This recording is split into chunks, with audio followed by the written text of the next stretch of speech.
Hi, I'm Brent Johnson, and today I'm at St. Stephen United Methodist Church in Dallas. With me is Kathryn Johnson. She's a former organist here who's still part of the church and gets to play this instrument, correct? Yes. This is Robert Sipe's Opus 1, and it's part of the 2019 Organ Historical Society Convention, which will be coming here in July.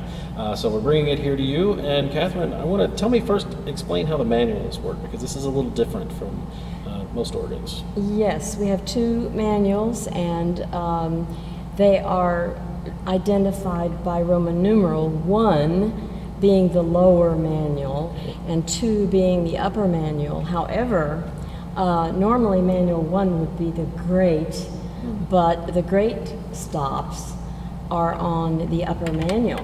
Oh. So they're on manual 2, and the lower manual is semi-enclosed. It's in a box. There are doors on the front which can be manually closed and open. Probably not easily while you're playing. Not you with have a to pick pedal. The yeah, you got to know. But they are basically a positive. Okay, so it's almost like the swell manual just wasn't there yet. It didn't have a Right. great and a positive. Right. All right. Well, let's start with this bottom manual here, and tell me what stops do we have, and let's listen to a little bit of them. Well, we have an 8 and 4 foot flute, Okay. and a 2-foot principal, and a sesquialtra 2. And then we have a cymbal, which is a very high mixture, and there's a tremolo stop here, which is not functioning at the moment. That'll be working by this summer. Yes, Yeah, yes. Well, let me hear a little bit of that first flute. Just play a little. Okay. for me.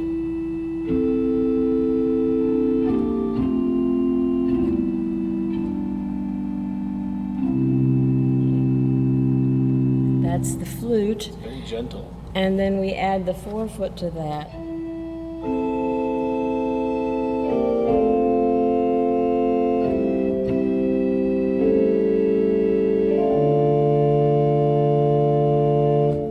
And then we can add, going up the principal chorus, add the 2 foot.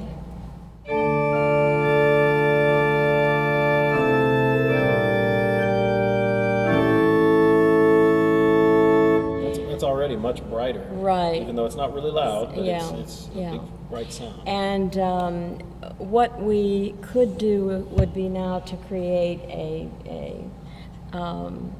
bit of a cornet. The It's sesquialtra. with this adding the sesquialtra.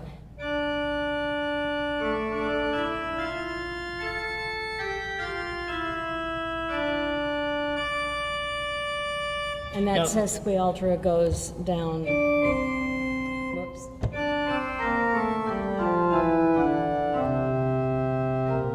And then stops. That's what I was going to ask, because it didn't look like there were enough Right, pipes to go all the way right. down. So, okay, so just down to tenor C. Yes, And then we also have a mixture in there. 2 Yes, ranks. yes, and I'll add the mixture to the principal chorus.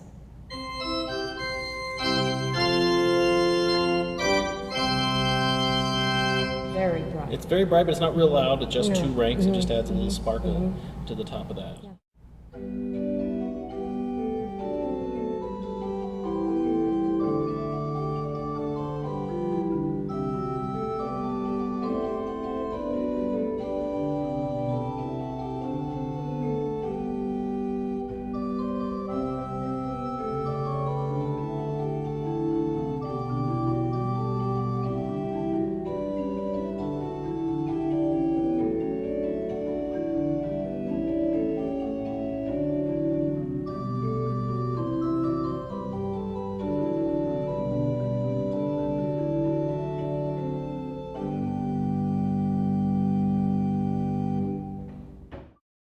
Good. Well, then from there we go up to our manual 1, which is the Right. great, as Right. it were, And and that's we- up on top. It's above. Right. And this organ, I would mention, is the earliest example of an organ revival instrument that was built in Texas. Right. And therefore, it is designed using the so-called Werkprinzip from Germany, the classic organ design of an instrument, which of course means that the way that the flutes and the principals are laid out are done in the very classic way. And so the great has, the lowest pitch is a flute. Okay. And the second pitch up is a principal. Okay. On the secondary manual, we had the third level up is the principal. So that's how the Werkprinzip works. But at any rate, here's the 8-foot flute on the grate.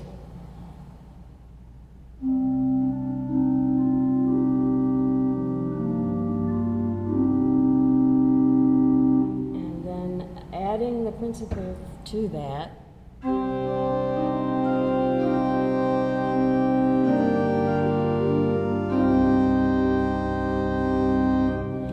And that principle can be used if you just decide to be a little bit clever.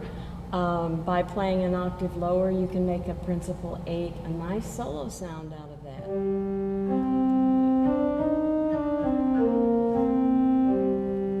That's right here in the facade. So Right, it's speaking right into the room. And now I'm going to go back to adding the 8-foot flute and add the 2-foot flute on top of that.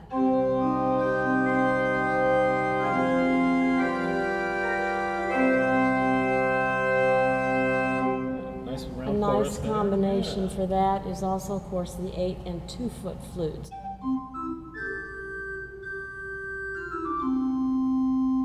And then we can go back and add all the stops in and add the mixture on top.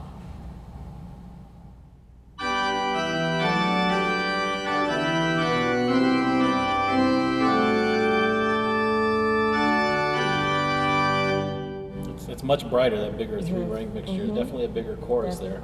But it all blends together very well, and it's all scaled very nicely to work. And then you can couple the bottom manual up to the top? Is that what we do? Yes, and that's kind of a confusing thing here. For some strange reason, the coupler works the other direction. And if you want to couple both manuals together, you couple the grate to the positive. Oh, I see, okay. So that's what we've done here. And I'm going to take the cymbal off for a minute. And this is both coupled together.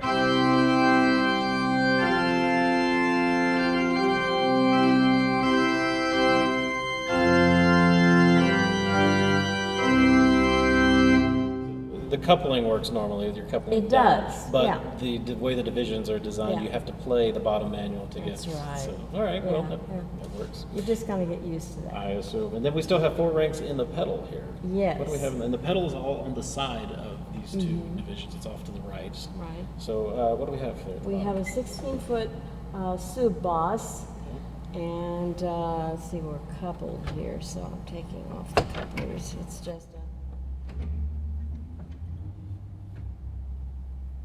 And then added to that is the first principle in the Werkprinzip, which in the pedal is an 8-foot principle. So we have a nice 8-foot principle, which works well for solos.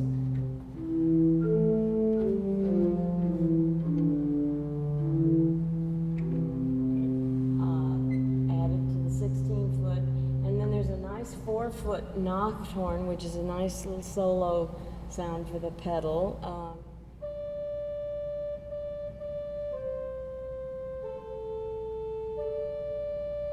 And I'll add that on top here.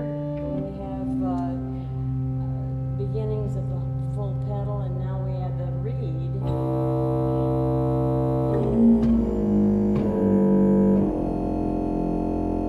And of course, when we couple, we get the full sound.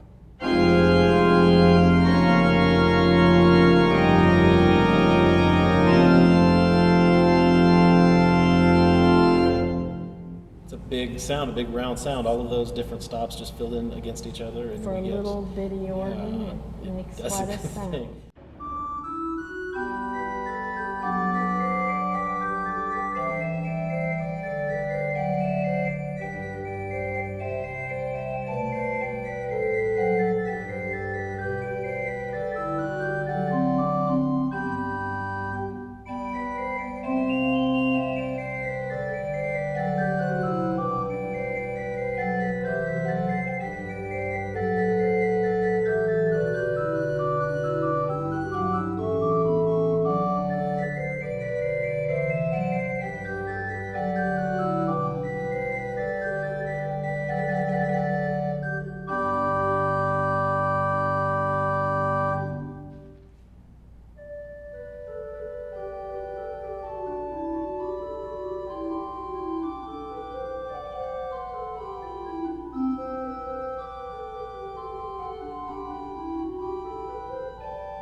Now, one interesting thing is the levers for the manual 1 stops are actually outside of the case, but they're finished, so they look really nice, and you can see them actually move as you move the stop. So all the stop action is mechanical, as is the key action, and then the couplers are on pistons underneath. That's unique, but just push on and off.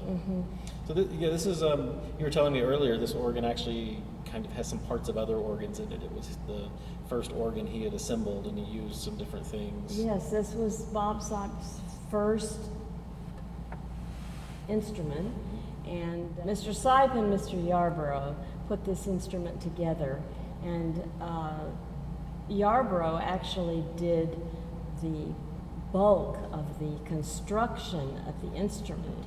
And at the time, I understand that Bob Sipe was in Europe traveling with Robert Anderson, and he was to come back and do the tonal design on the instrument after the other work was done. So there were others who helped in the process, including Roy Redmond, and at any rate, they worked together on this, and Rodney procured pipes and chests from all over Texas, from various instruments that were being dismantled or for whatever reason, and put them all together to make this organ, to build this organ. And I know the pedal chest supposedly came from Mississippi, I think, and it is just really an interesting hodgepodge. And everything was designed in such a way that it created a Baroque style instrument. Well, I was going to say, you say it's kind of a hodgepodge, which is always kind of a negative concept with an organ, but they were really kind of experimenting here. Yes. And they created something really unique and revolutionary, and as such, it's one of the oldest examples in Texas of a neo-baroque instrument built along those lines. So that, and it's still here playing, which is even a good testament to putting all those pieces together. Right.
Well, Kathryn, thank you for showing us this wonderful 1963 Bob Sipe organ, assembled with the help of Rodney Yarbrough and probably others even in gathering all the parts for this landmark instrument that had so much to do with starting the organ reform movement and having other organs like it show up here in Dallas. If you want to learn more about this is going to be part of the OHS Convention happening here in Dallas this July. There's information about that down in the description. If you like the video, please subscribe and click on the like button below. You can find more of our videos on our channels, and there's more coming up. We have more videos from Dallas for this OHS Convention, so please subscribe. And if you want to get streaming classical organ music 24 hours a day, remember our 3 stations, organlive.com, Positively Baroque, and The Organ Experience. I'm Brent Johnson. I'll talk to you next time.